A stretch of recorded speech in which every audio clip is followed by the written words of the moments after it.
So, The Defenders, Series 1, presumably. I've watched it. I've seen it all. This is my thoughts. Tiny little review. It'll be completely spoiler-free, so don't worry about that. This might give you an idea if you want to watch it, or if you want to watch it yourself. So yeah, stick around if you want to know more. For a bit of context, I absolutely adored Daredevil Season 1, Jessica Jones Season 1, Daredevil Season 2, and Luke Cage Season 1. I didn't watch Iron Fist. Now you might be thinking, oh, how can you watch The Defenders if you don't watch Iron Fist? Guess what? You don't have to watch any of these shows to get what's happening in The Defenders, but it does help a lot, considering The Defenders' main plot is pretty much a sequel to the events of Daredevil Season 2 and Iron Fist. I didn't watch Iron Fist because of the lukewarm reviews. I was watching other stuff and I was like, oh, I'm not going to rush into it. My good friend Matt did watch it, however, so we've done a bit of an experiment. We're going to be talking about The Defenders in its entirety with spoilers and everything next Friday on our podcast, Big Damn Cast. So you'll be able to hear the points of view of somebody who did watch Iron Fist and the points of view of someone who didn't. Does it affect the show overall? No, you can kind of get the grasp of it, but I will say this, I can feel the lack of charisma coming off of the Iron Fist portions of the story. Like, I've seen Finn Jones in things where I've liked him, but I'm not connecting with Danny. The character of Danny makes some stupid decisions in this. And I'm not talking like stuff that the character can learn from. I mean just like momentary bits where you're like, why the hell did he do that? And it doesn't help. It doesn't help me like a character that everyone's told me that I'm not going to like. Which sucks, because I really like Danny Rand in the comic book, so, you know, I'm just lukewarm on him in this. Lukewarm, get it? Luke Cage, who was great, as always. Mike Coulter is fantastic. And is sort of the audience's POV, because he and Jessica Jones, again, played by Kristen Ritter, again, incredible. They are the people who haven't dealt with the more supernatural aspects of the MCU yet. Because this series deals with the Hand and resurrection and all that sort of stuff, which if you watch Daredevil Series 2, and I'm assuming Iron Fist, you're used to. But Luke Cage and Jessica Jones certainly are not. Jessica's dealt with a supernaturally villain with superpowers, but, you know, not like this. So, yeah, it's nice to have those guys leading you through. It's also nice to have Claire there, who finally, Claire Temple, played by Rosario Dawson, who finally sees what it's like when all of the things she's been involved in come together. You get bits of the casts of the different shows interacting very briefly, so it's nice to kind of get an idea of how Malcolm and Trish perceive everything as opposed to Karen and Foggy and Colleen. So yeah, there's that. Misty Knight is back in it, plays a prominent role, and she's excellent as well. Pros. The opening 3 episodes are really, really good. The hallway fight, you knew it was coming, does what a hallway fight in a team-up series should do. It's a hallways fight. There is a brilliant action set piece in the 4th episode. The 4th episode's a big character one where everyone finally sits down and talks, and they get to know each other. That's a lot of fun. Stick is at his most interesting in this, the character from Daredevil. Other pros. Elektra looks awesome.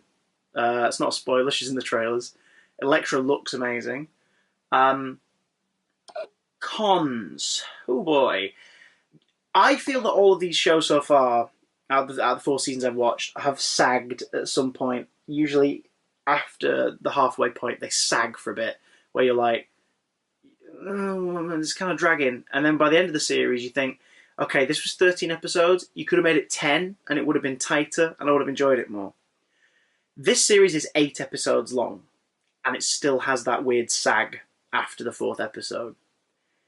And it's weird. Like, The Defenders, I think, could have been a 3-hour, just like, movie instead. Like, you do it as 3 episodes. Do it like the It TV movie from back in the day. Like, that would have been, I think that would have been better for it. It would have kept it tight and concentrated. You probably would have had to have trimmed out a lot of the supporting cast in that sort of version of the story, but I think that's fine, because Foggy and Karen don't really play like a big part in the story. They have moments where stuff they say and interact with Matt like means something, but it doesn't play a big part. Like Colleen Wing definitely plays a big part. Misty Knight definitely plays a big part, but like Trish doesn't really play a big part, and you know it's Malcolm like isn't playing a big role, so it's like just you could have cut all that out really. Another con is Sigourney Weaver suffers from the Marvel Cinematic Universe villain curse, in that she's very interesting at first, but they really don't do enough with her. And by the end, you feel like it was sort of a waste of that character's story arc. Maybe we'll see them try something different for her in the future, a story where we get to see more of her in a better utilized way. But at the moment, she just sort of feels like Chris Eccleston, like Sam Rockwell, just the MCU, like Mads Mikkelsen, the MCU villain formula of, oh my god, you cast them, it's going to be amazing. Oh, you didn't really do much with them, which sucks. And also, her story arc, in terms of how the series plays out, is very similar to another MCU Netflix villain. So it was like, oh, they're doing this again? Okay. So I'm sad to report Sigourney Weaver's, not for lack of trying, she goes for it, but Sigourney Weaver's character, Alexandra, is no Fisk or Kilgrave. Not as good as Mariah or Cottonmouth. And I don't know what the Iron Fist lot was like, but yeah, one of the villains from Iron Fist is in this. Yeah, I think that's my overall feelings about The Defenders Season 1, is, yeah, it peters out toward the end a bit. There's a mic drop moment in the last episode where Danny kicks off a big fight by, Iron Fist punching someone, and then it plays like a hip-hop track that doesn't have any punch to it, pun intended, and it just sort of falls flat. And it's weird, because it's like, hang on, music used as a theme is something that is done better with Luke. Why have you randomly tried to give it to Danny in this moment? Doesn't make any sense. But yeah, it sort of peters out toward the end. The resolution of this story for some of the characters, particularly Charlie Cox as Daredevil, again, superb, and sort of does feel like the glue. He feels like the Tony Stark of this piece. Like he's the one we started with, and he's the spine of it all. Charlie Cox's character arc at the end of the series is hard to completely buy, simply because we know he's got another season of Daredevil on the way. So we know that the resolution in this series won't stick. Without saying anything about it, it's just sort of like, we know things are going to work out, so I'm not quite sure what your point is. So there's that.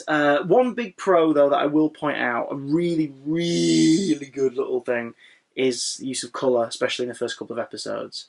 Matt Murdock's stuff is coloured in, red is a oft-used colour in his scenes, blue in Jessica Jones's, yellow in Luke Cage's, and green in Danny Rand's. And the colours, when the characters first start to meet, in terms of how they're used within the lighting and the scenes, the colours start to meld.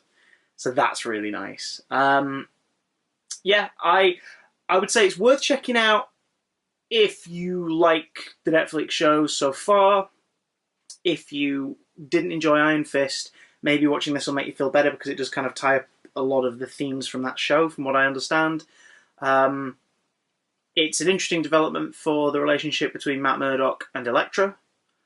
And it's just nice to see Luke Cage and Jessica Jones interacting with the weirder elements of everything and reacting to them.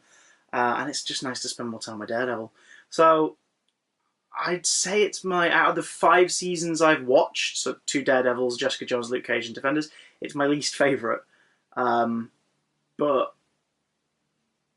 you might enjoy it. It's worth checking out. If you want to hear our full spoiler-filled thoughts about it, tune into the Big Damn channel next week on Friday, where our podcast will be all about the Defenders. And if you listen to this week's episode, you can hear our thoughts on the return of Kilgrave in Jessica Jones Season 2.